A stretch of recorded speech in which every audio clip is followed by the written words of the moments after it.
नमस्कार।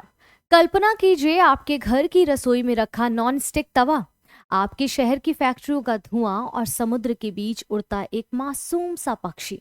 इन तीनों का आखिर संबंध क्या हो सकता है? क्या कहने का प्रयास कर रही हूँ।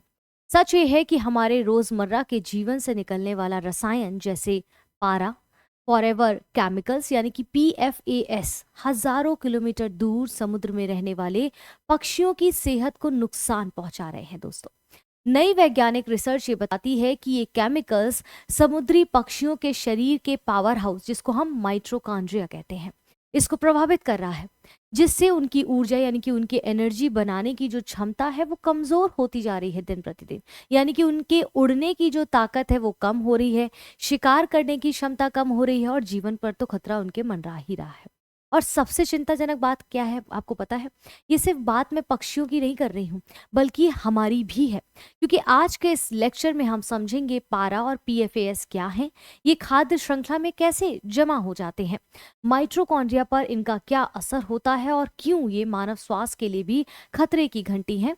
तो चलिए जानते हैं कि कैसे अदृश्य रासायनिक प्रदूषण समुद्र की सेहत और हमारे भविष्य को प्रभावित कर रहा है। नमस्कार दोस्तों, मेरा नाम शिल्पी है। देवघर आइस एकेडमी के इस यूट्यूब चैनल पर आप सबका फिर से एक बार स्वागत करती हूँ।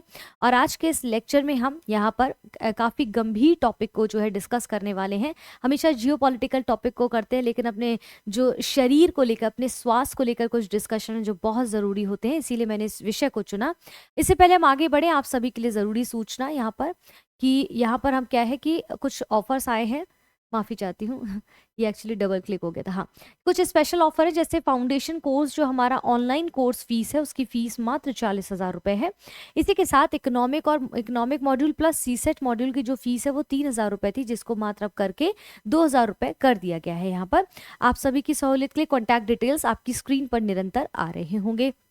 इसी के साथ साथ और कुछ स्पेशल ऑफर है जिस पर 50% ऑफ आपको दिया जा रहा है, जैसे science and tech and environment का कोर्स का ये जो कॉम्बो पैक है, इसका पर सब्जेक्ट 500 रुपीज़ रख दिया गया है, यानी कि 50% ऑफ में मात्र ये आपको 1,000 रुपये में उपलब्ध हो जाएगा। अभी तक इनरोल नहीं करा है तो ज़रूर करवा लीजिए। कॉल डिटेल्स आपकी स्क्रीन पर है। झारखंड स्टेट स्पेसिफिक पेपर 2 के कंप्लीट रिकॉर्डेड क्लासेस आपको देवघर आइस एकेडमी यानी कि दिया के इस यूट्यूब चैनल पर अवेलेबल हो चुके हैं। उसकी फीस पहले हमने 999 रुपये रखी थी, लेकिन अब उसको हमने ऑफर प्राइस में 799 रुपये रखा हुआ। अभी तक भी अगर आपने इसके बावजूद भी नहीं लिया है और आपको लगता है तैयारी को सुचारू रूप से जारी करना है सही मार्गदर्शन के साथ, तो आप यहाँ पर एनरोल करा सकते हैं। कॉल डिटेल्स दी गई, इससे पहले कि ऑफर समाप्त हो जाए जल्द से जल्द एडमिशन कराएं। आपकी जो है मददगार जो है ये साबित होगा। फिलहाल यहाँ पर जो मैं बात कर रही हूँ वो बात कर रही हूँ पक्षियों के संरक्षण की, पक्षियों के स्वास्थ्य की, ना केवल पक्षियों के स्वास्थ्य की बल्कि मानवीय स्वास्थ्य की। क्योंकि समुद्री जो जैसे कि जो सी फूड लवर है उनको तो ये दिक्कत फेस होगी ही होगी, साथ में जो नॉन स्टिक बर्तन यूज करते हैं उनके लिए भी बहुत घातक सिद्ध हो सकती है। ये प्रॉब्लम्स भविष्य में उनके स्वास्थ्य के साथ खिलवाड़ कर रहे हैं अगर वो ऐसा करते हैं। आइए समझते क्या है पूरी कहानी। समुद्री पक्षियों पर प्रदूषण का जो असर है इसका इंट्रोडक्शन समझते हैं कि हम एक बेहद महत्वपूर्ण विषय पर चर्चा करें। ये सब हमने समझा कि घर और जो इंडस्ट्री में निकलने वाला जो केमिकल है वो समुद्री पक्षियों की जिंदगी कैसे तबाह कर रहा है। जो रिसर्च हुए हैं उसमें पता चला है जैसे मरकरी यानी कि पारा, PFAS यानी कि फॉरेवर केमिकल्स जैसे जो रसायन होते हैं वो समुद्री पक्षियों के शरीर में उनकी ऊर्जा बनाने की क्षमता को, उनकी एनर्जी को ड्रेन कर देते हैं। जब वो समुद्री पक्षी जो है वहाँ के जीव जंतु इत्यादि को खाते हैं, ठीक है, तो शरीर में ऊर्जा बनने की प्रक्रिया को नुकसान पहुंचाते हैं। और ये चेन सिर्फ समुद्री जीव जंतु तक नहीं बल्कि पूरी फूड चेन को यानी कि खाद्य श्रृंखला को डिस्टर्ब करते हैं। ये जो स्टडी की गई है जर्मनी के मार्क्स जो है plant institute for biological intelligence के वैज्ञानिकों ने किया है, और उन्होंने इस बारे में ध्यान पूरे विश्व का ओर जो है खींचा है। और इसका इम्पैक्ट क्या है पॉल्यूलेंट और सी बर्ड्स इंट्रोडक्शन को हमने समझा तो कहाँ पर ये रिसर्च हुई है, उन्होंने क्या इसके विषय में कहा है, तो ये हमने देखा। Where was the study conducted, तो this research what carried out on a sea bird species called Scopoli's, ठीक है, शी वाटर। इसके बाद shearwater which lives on the small volcanic island, जहाँ पर आपने देखा लिनोसा इन इटली में, हम देखेंगे कि लिनोसा में ज्वालामुखी द्वीप पर इटली में ये रिसर्च हुआ है।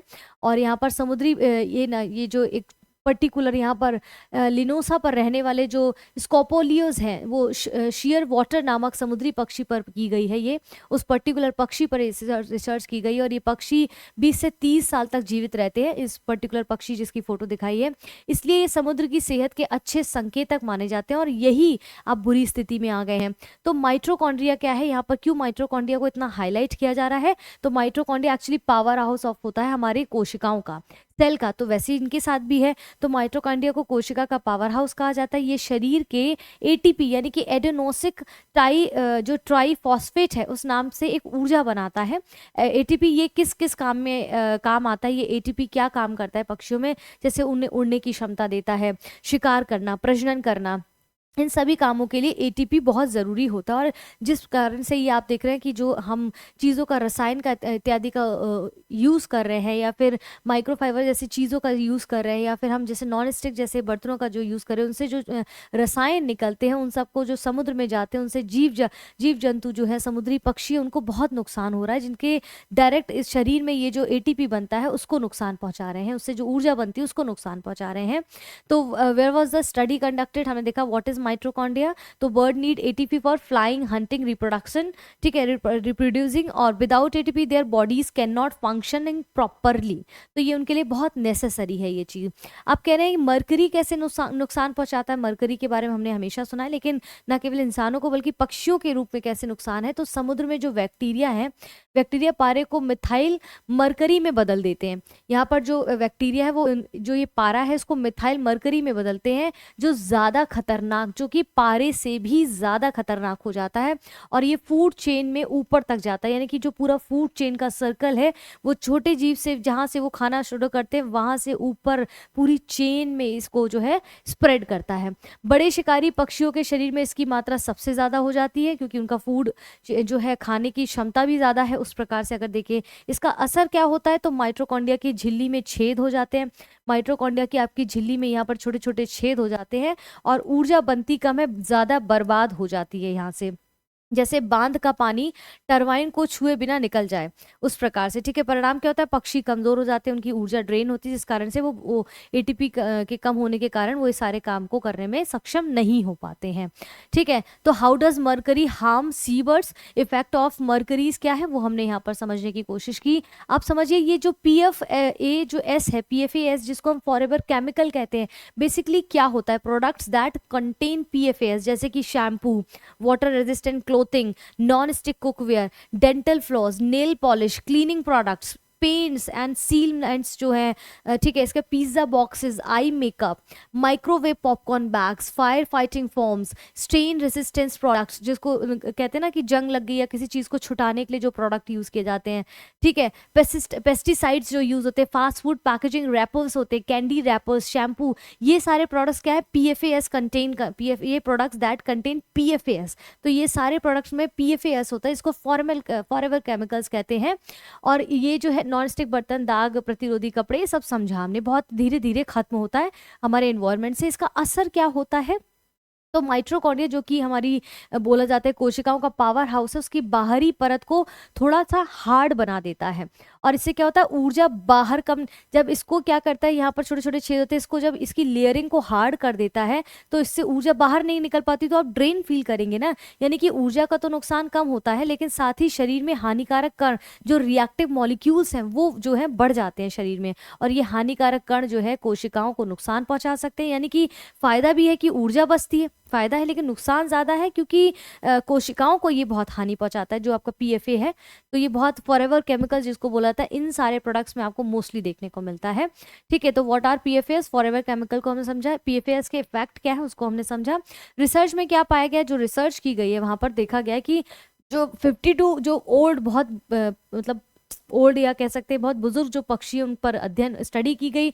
ज़्यादा उम्र के जो नर पक्षी हैं उसमें पारा ज़्यादा पाया गया। ठीक है, जो फीमेल जो बर्ड्स हैं वो क्या होता है कि प्रोडक्शन के लिए यानी कि रिप्रोडक्शन के लिए, अंडे देने के लिए के दौरान उनका पारा बाहर निकाल देती हैं उसके थ्रू, जिससे PFAS का संबंध उम्र या लिंग से तो नहीं मिला है ऐसा पर्टिकुलरली, लेकिन ऐसा कुछ कुछ लक्षण पाए गए हैं।